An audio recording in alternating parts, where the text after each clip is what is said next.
It's time once again to listen to Loki the Gamer as he shows you all of his crazy homemade magic cards based on Sid Meier's Civilization 6. This time it's Greece, and it's very exciting. Greece, a cultural civ, a classic one that's been there ever since Civ 1, and will be taking culture in a slightly different direction this time around. Greece has one legendary land, 2 leaders, 2 unique items, and 1 card based on a leader's agenda. Overview of Greece. Greece is all about city-states, cares about influencing, becoming suzerain of city-states. They're not happy when you focus on city-states. They want all the city-states to themselves. And according to our equivalency chart here, which Civ 6 concepts translate to which magic concepts.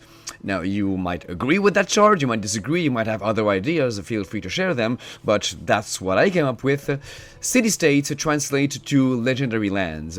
Now, of course, there are no legendary lands in my homemade set here. I created 300 cards, 6 cards for each of the 50 civs in the game, and that was already a huge effort in and of itself. So I have yet to create lands based off of the city-states, but if I can count on your support and your continued encouragement, both in the form of clicks and financial through Patreon, then I'm sure I will make these city-states into legendary lands. So yes, the concept makes sense, city-states being represented by legendary lands, and if the stars aligned, we shall actually see them made into cards. And of course, Greece, as we said, has a lot of culture. It just makes culture, it eats it for breakfast, and if we look at our chart, culture translates to a whole bunch of things. Most of them are pacifying abilities, because the opponent is so in love with you and your culture that they do not want to fight you. That's how you win a culture victory in Civ 6. You generate culture, tourism, everyone is at peace with you, and then you win. So in Magic, it's gonna be some pacifying effects because no one wants to attack you. So it's all a bunch of effects that promote not being attacked, such as tapping other creatures. But in this case, Greece will generate culture by goading other units. So if there's one civ out there that is going to turn culture into more than simply don't attack me, but rather attack someone else, then it's going to be the duplicitous, conniving Greeks with all of their trickery and all of their highfalutin philosophical ideals and ideas that will confound and confuse everyone into attacking one another. So I really like the idea of a Greek being cultural and being don't attack me, but also just go ahead and kill each other while I sit back and eat popcorn Michael Jackson style. And the culture will also translate to a little bit of life gain. The color identity of Greece, has to be blue. I already talked about being conniving and duplicitous and tricky, and also the Aegean Sea. Come on, they are really a water-based civ. But also white because of all of the peaceful philosophy, and also red because of Sparta. So we've got a Jeskai theme going on here, red, white, and blue. Now let's take a look at the Greek power in Civ 6. It is called Plato's Republic, and it is incredibly straightforward. You get 1 extra wildcard policy slot, no matter what your government is. So right from the beginning of the game, you've got an extra policy slot. So yeah, you can do anything you want with that slot, put any card you want. So versatile. Any number of ways I can take this into a magic card, and sure enough, I took this into a whole number of different ways, all at once. Let's take a look at the card in question. And since I wanted to take this a number of different ways, it was very useful to make this into a modal dual-faced card. So I could use both faces of the card to put a whole bunch of different abilities. So both sides enter tapped. So we've got Greece on one side and Sparta on the other side, an uncommon legendary land. And Greece gives you a blue and a white, Sparta gives you a blue and a red. So we've got all three colors of Greece represented. And both sides really do something very similar. There's Plato's Republic, the name of the ability on both sides, and it's an ETB essentially. When Greece enters, choose one, and then there's a whole bunch of goodies. Some goodies represent faith abilities, some represent cultural-based abilities, some represent gold in science. So I really try to give a variety of different abilities that represent different facets of the game, because those government policy slots can really be anything, so I really try to be as varied as possible. And on the flip side, Sparta does the exact same thing. When Sparta enters, choose one, and you once again have a choice of 4 very varied abilities.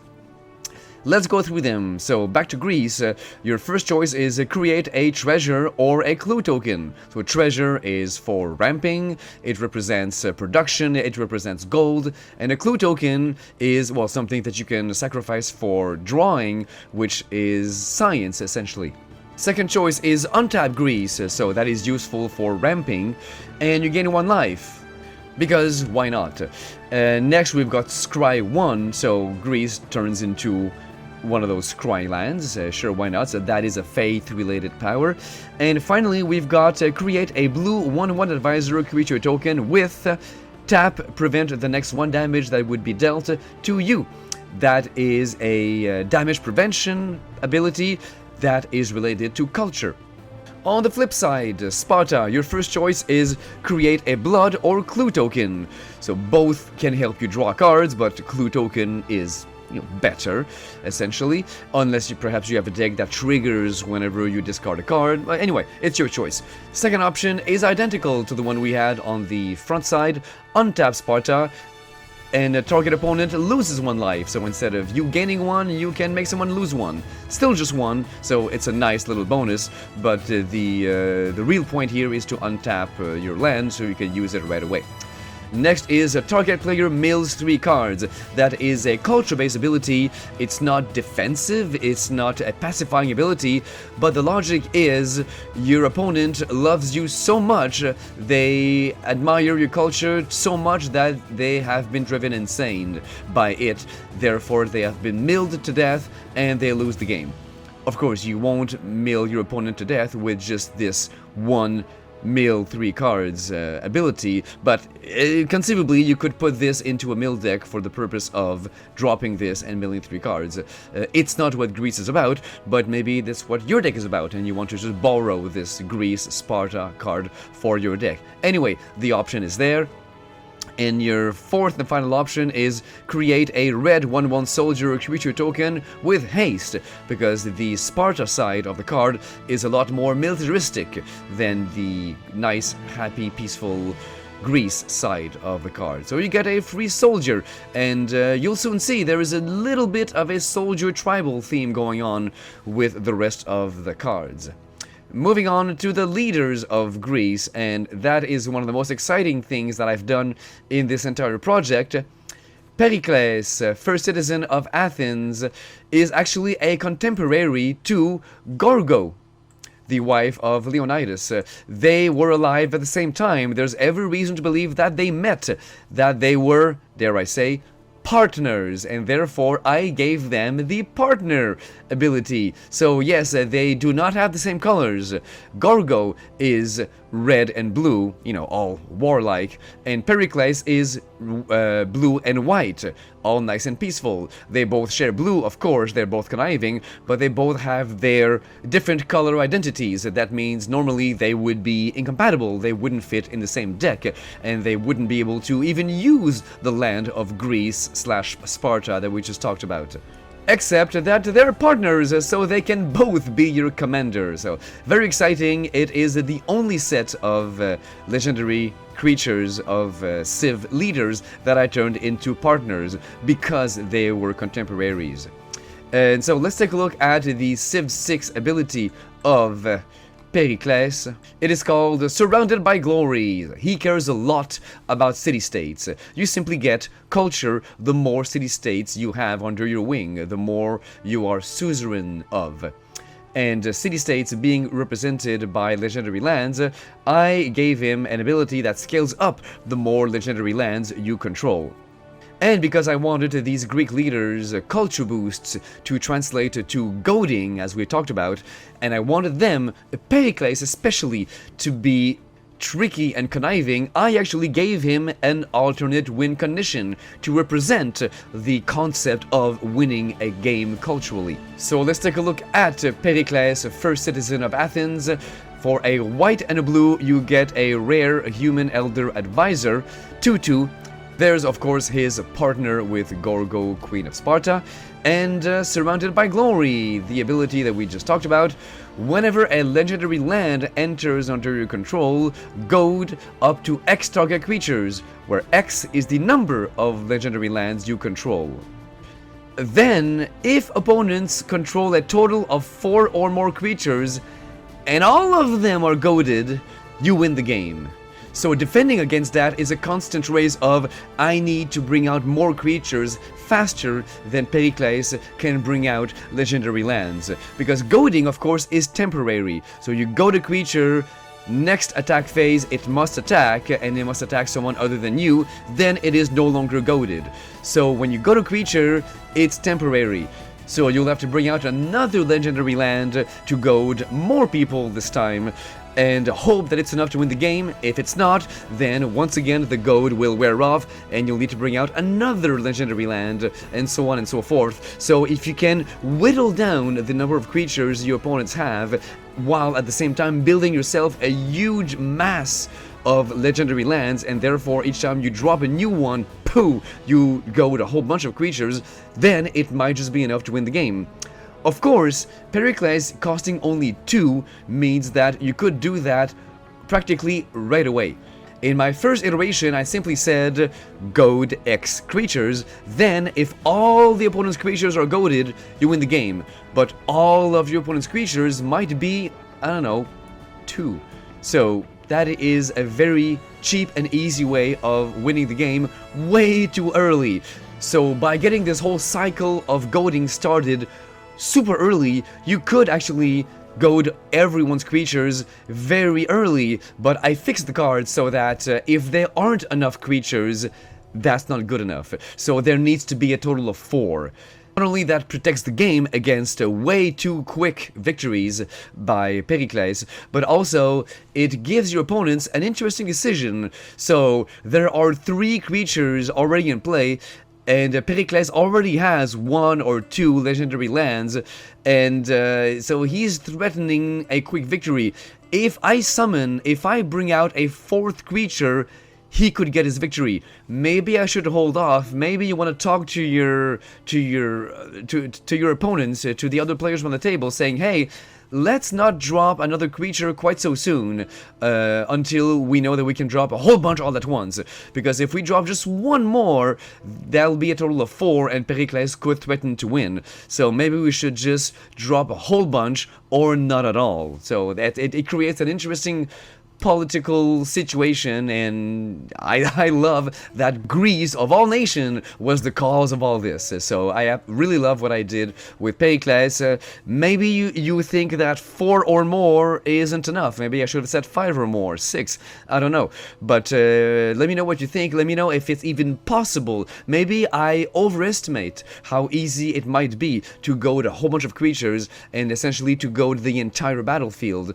Maybe it's not as easy as I think. For that to even be possible, you need to have loaded a whole bunch of legendary lands into your deck, find ways of maybe bouncing them and flickering them in order to trigger that ability more than once a turn. That would be amazing. So let me know if you think that it's too easy for that alternate win con to happen or too difficult. In the meantime, we'll be moving on to Gorgo, Queen of Sparta.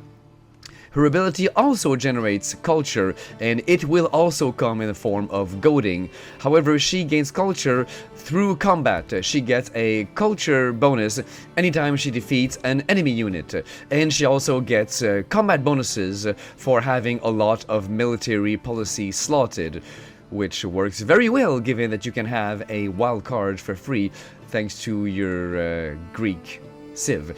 Let's flip over to Gorgo, Queen of Sparta, the magic card that I created. She cost a red, a blue, and 2 generic, a rare human warrior for 4/4, so much better stats than the peaceful Pericles, and she partners with him, obviously. And there's her ability called Thermopyle. Whenever a creature an opponent controls dies, goad X target creatures, where X is half of that creature's power, rounded down. And then that's it. She does not have an alternate win condition. That's Pericles' job, but she can help, basically, since they're partners. So Pericles goads people by having lots of legendary lands, and there's Gorgo. She can help him win by killing lots of opponents. So you have some creature removals, since you've got red in your deck, that shouldn't be a problem. So you've got Pericles doing his part for the victory condition, and you've got Gorgo doing her part with all the killing. And then with your shield or on it is the name of her agenda, what you need to do when you play against her as an AI in order to please her or to anger her. Basically, she loves players who wage war, and she despises those who declare peace. So that extra ability states, whenever you cast a warrior creature spell, put a +1/+1 counter on each soldier you control. So Magic the Gathering, as of late, and really throughout all of its history, has been working very hard to give us reasons to get excited about building a certain creature type or another into a tribal deck. There's no shortage of different choices. They always create either new tribes or new reasons to consider using this tribe as a tribal deck. But I think that Magic designers should do like I did just now and motivate you to try a blend, a mix of using 2 or more creature types in a deck. So with an ability like Gorgo's here, you want to have a whole bunch of soldiers in order to beef them up, but you also want a whole bunch of warriors in order to trigger that ability in the first place and beef up your soldiers. So you need a nice happy balance of warriors and soldiers, and I think that we should all be better off if Magic the Gathering, the real designers, not just me, sitting at my computer desk here, designed spells like this and abilities like that that motivated us to blend more than one creature type. That would be awesome. They did do it, Rin and Siri, that cat and dog concept, but they need to do it more often, I feel.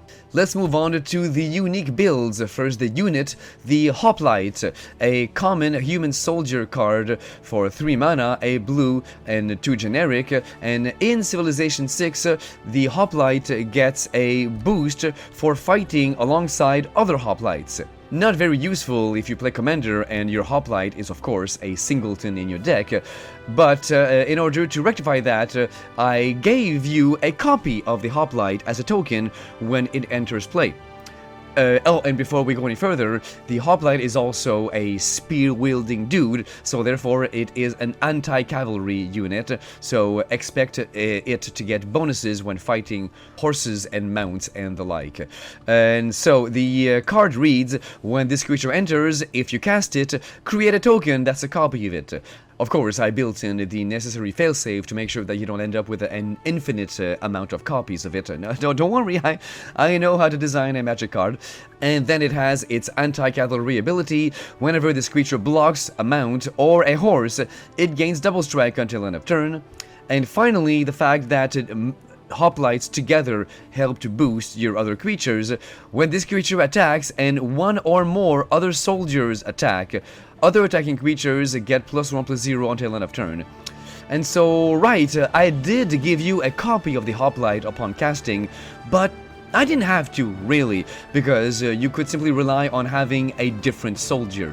So, yes, your copy of the Hoplite is a soldier, so both together will have the necessary soldier to trigger their abilities. But yeah, even if I gave you just one hoplite, if I didn't give you a copy, you would still be able to count on another soldier. Conceivably, as we've already discussed, if you're using Gorgo as your co-commander, then you loaded your deck with warriors and soldiers, so it shouldn't be hard to get soldiers, even if you didn't have that copy token. But this ability that we just read is essentially Battle Cry. It really is Battle Cry, except it's a Battle Cry that triggers when the creature itself and an additional restriction attack. So it's a weaker Battle Cry, essentially, but it's perfectly fine because don't forget, you've got 2 hoplites, so they both will have that Battle Cry thing going on. So when they both attack, they will fulfill each other's requirement for the Battle Cry. They will both give you a boost, so expect a +2/+0 to all your creatures. Very neat. Too awesome for a mere common that costs 3? I don't know, you let me know. Now moving on to the unique infrastructure of Greece, it is the Acropolis. Now the Acropolis is a district that you can build upon your land. It replaces the theater square, so it's a better theater square, so expect a lot of culture, of course. And according to my chart, a district like that could mean either a land aura or an artifact. And since in modern times we think of the Acropolis as the Acropolis, we don't think of Acropolises as a plural thing, the kind of thing that Greek people built all over the place. But the fact is, they did. So now there is one Acropolis, and it is considered essentially a world wonder. So it could have been treated as a legendary artifact by me. But instead, I made it into a legendary enchantment instead. So I did respect the fact that we treat it as the Acropolis legendary, but I did not make it an artifact, and I instead made it a land aura. It only costs 1 blue. It enchants a land, obviously, and in Civ 6, it must be built on a hill. In this case, I did not make it mandatory that it must enchant a mountain, but I gave you a little bonus if you do enchant a mountain to reflect that. So when this enchantment enters, if enchanted land is a mountain, you gain 2 life.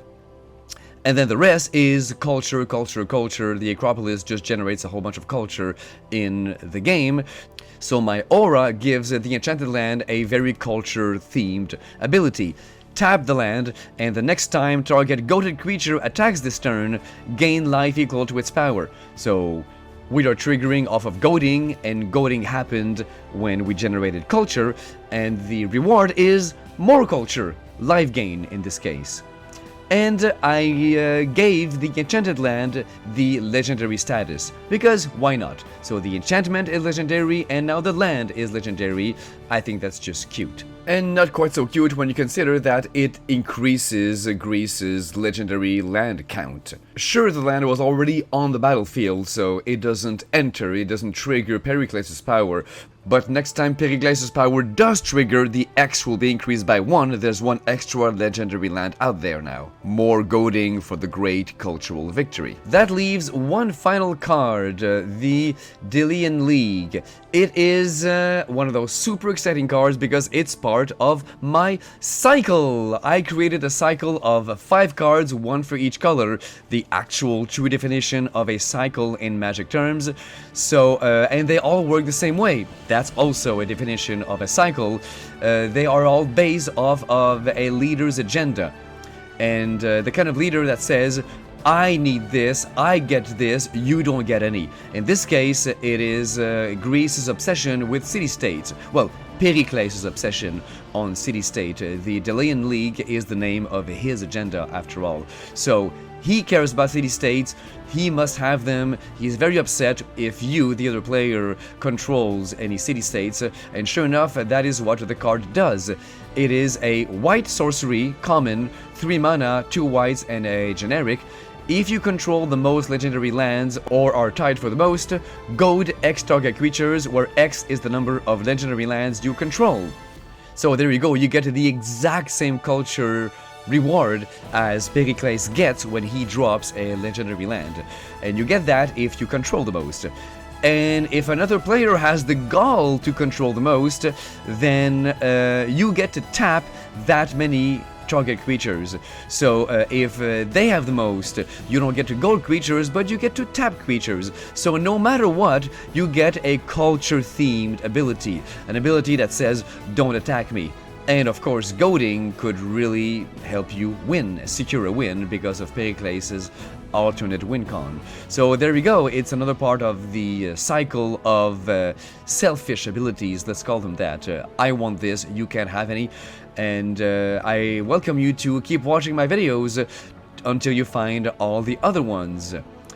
Can you guess which other leaders have an ability that I turned into a card, part of this cycle? And what do you think of Greece? Once again, I ask you, is it too easy to win by goading? Too hard? Let me know. Are you excited to build either of them? Maybe you don't want them as partners, maybe you want to build a pure warrior, soldier, tribal deck with Gorgo as your leader, never mind Pericles, so you don't need white.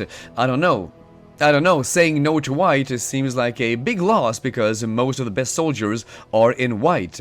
So let me know how you would build either of these, either separately or together, and which one would be your main commander, which one would be like the assistant. I can't wait to see what you think. My Greek pack, I think, is one of my very best, and I hope that I get to impress you with more of my amazing packs, or disappoint you with some of my more so-so ones in the future. Let me know in the comments, and reward me with a subscribe if you think I deserve it, and just click it anyway if you think I don't deserve it, because we'll just chalk it off as whoop, your finger slipped.